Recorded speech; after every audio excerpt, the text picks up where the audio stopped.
আমার মন বসে না শহরে, ইট পাথরের নগরে, তাই তো যাইতাছি পিকনিকে আমরা টেকের ঘাট টলারে। তো বিশেষ করে পিকনিক মানে আনন্দ, পিকনিক মানে উল্লাস। তো আমরা পিকনিক আনন্দ করতে আমরা যাচ্ছি টেকের ঘাট। বিশেষ করে দুদিনের সফর। আমাদের নেত্রকোনা কেন্দ্র সাব রেজিস্ট্রি অফিস থেকে সকল দলিল লিখক আপনারা দেখতেছেন বাঁশের পালকি নৌকা। তো পানির উপরে ভাইসা যাচ্ছে, ভাটি এলাকায় শত শত বাঁশ নিয়ে যাওয়া হইতেছে। তো পিকনিক মানে আনন্দ, পিকনিক মানে উল্লাস, পিকনিক মানে মজার মজার খাওয়া, পিকনিক মানে গান বাজনা শোনা। তো গান বাজনা অলরেডি আস্তে আস্তে শুরু হবে, একটু পরে রেডি করতেছে। আপনারা দেখতেছেন প্রচুর পরিমাণে যন্ত্র, বর্তমান ডিজিটাল অনলাইন দেশ। তো শিল্পী ভাইয়েরা ভিতরে বসা, তো এখানে আস্তে আস্তে সব কিছু তৈরি হইতেছে। তো একটু পরে আমাদের গান বাজনা শুরু হবে, সবাই ফলো করে পাশে থাকবেন।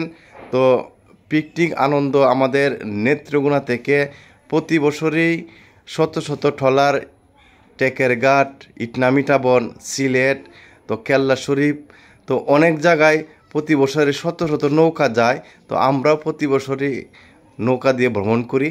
তো জীবন মাঝি নৌকা ভিড়াও, আমায় তুমি সঙ্গী করে নাও। ও জীবন মাঝি নৌকা ভিড়াও, আমায় তুমি সঙ্গী করে নাও।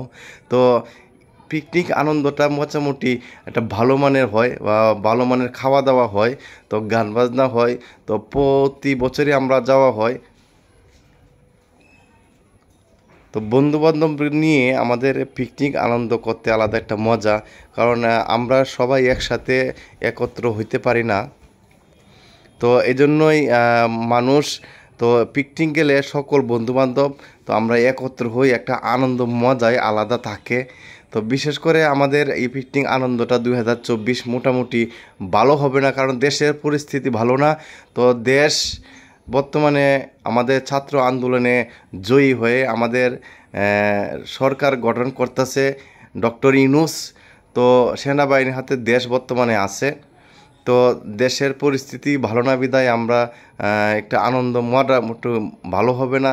যাই হোক, আল্লাহ তাআলা আমাদেরকে সুন্দরভাবে যাওয়া এবং আসার তৌফিক দান করুক। সকলকে ধন্যবাদ। পিকনিক মানে আনন্দ উল্লাস, পিকনিক।